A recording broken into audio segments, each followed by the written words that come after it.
Hi everyone, welcome back to our discussion on addiction and other forms of addiction or other forms where addiction can actually express themselves. But on this very video, we want to actually talk about reasons why people go into substance abuse. All right, substance abuse is a form of an addiction, which we have said earlier. Okay, so want to limit it to substance this very video, right? So what are those reasons that one would actually abuse substances? And in our previous video we talked about it, that substance abuse does not just end with the recreational substance. It goes even onto the routine medical substance we use. That's in terms of prescription drugs, right?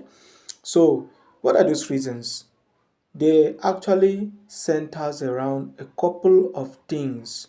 It may be rational, it may not be rational why the individual actually goes into an addiction. I just said a couple of times that I don't believe that peer influence could have sufficient reason as the only reason why an individual goes into substance. Because there are a couple of reasons why one would actually go into substance use. Because for a couple of us who have been exposed to extremes of environmental influence, yet we never find ourselves deep into those kind of vices, right? So, but for the sake of practice and for experience, right, you will hear that an individual will tell you peer pressure is what led me to go into substance abuse. Yes, you will commonly hear those kind of things.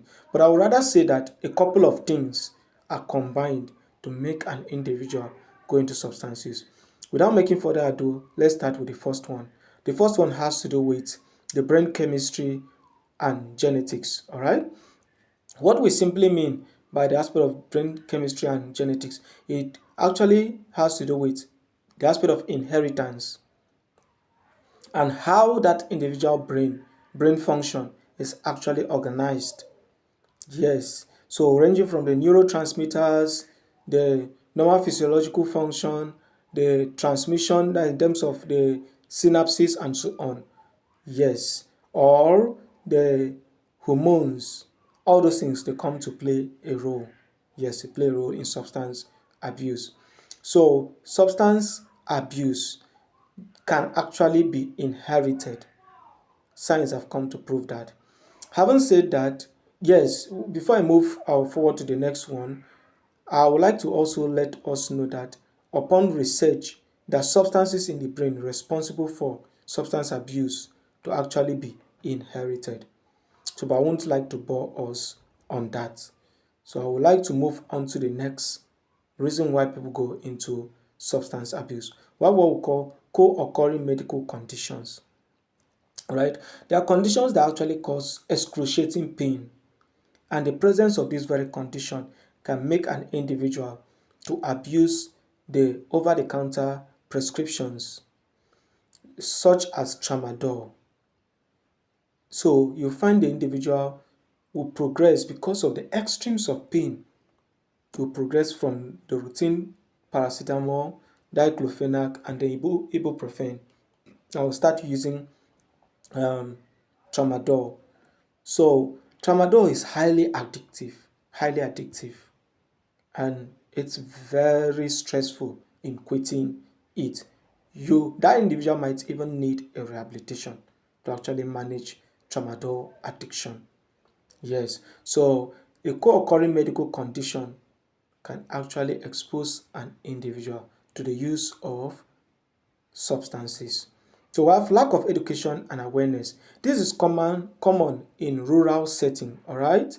So where people have limited understanding on the risks as well as the consequences of abusing substance, which is one of the reasons for such an avenue like this channel to create awareness to people out there. So people who are not given access to be educated or to get awareness will find themselves using because they observe or they see people who comes from town, the township or the urban setting using this very substance. They can easily be persuaded to start using it. They'll only end up finding themselves struggling with quitting that very substance. We have accessibility and availability. This is another challenge when we will be talking about quitting or recovering from substance abuse. So you'll find out that people who are users, that very substance in most cases, if you are not a user, you may not know where one can find some of those substances. You may not even know that such a substance exists. But users, even when they are taken from their previous environment to a new environment, they just know how to look for that particular substance. So most of the substances are readily available and they are readily accessible. They are very accessible. So because of this accessibility and availability, it makes it easier for one to go into substance abuse. A common one are the medical drugs, all right, or medical prescription drugs. That's what I meant to say. So, how the family dynamics and upbringing. So, where the individual from childhood or the infantile age is exposed to the use of substance, either it met the elderlies, they were using that very substance. I mentioned vaping in one of the videos, which we talk about the substances of addiction, right? So these persons, because they have seen the elderly ones use, so they feel it's a good thing, they feel it's a nice thing. And you know that children, they learn by observation, more by observation and not by instruction. Most children learn by observation better than instruction. So where they see you using this substance, they can imitate it. Hence, they become an addict. To have the boredom and thrill seeking. So there are people who wants to get excitement and adventure to life, to just want to experiment things. Yes, or people who are just bored. They want to life, yes, generally we need to be dynamic, but there are different forms, there are different ways one can actually get excitement, can actually come out of boredom without using substance. But for persons who find themselves into substance, a couple of them will tell you that it was because of boredom. So it's a reason why most persons abuse substance. So have low self-esteem and self-worth. So there are people who have low self-esteem and self-worth just to boost their confidence level for them to feel among or to feel powerful. They might involve themselves into using substance. So that's one of it.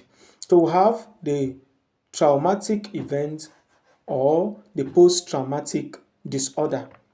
Yes, people who are actually victims of rape, victims of robbery, victims of crime, and so on, or other natural disasters can find themselves engaging in the use of substances, hence, they become an addict. You have mental health conditions such as depression and anxiety can actually make an individual just to move away or just to handle that very challenge with depression or the anxiety to find themselves abusing substance. So we have the peer pressure and social influence, which I mentioned earlier. Peer pressure can actually make one go into substance use just for them to fit into the group. They want to belong, they want to feel among.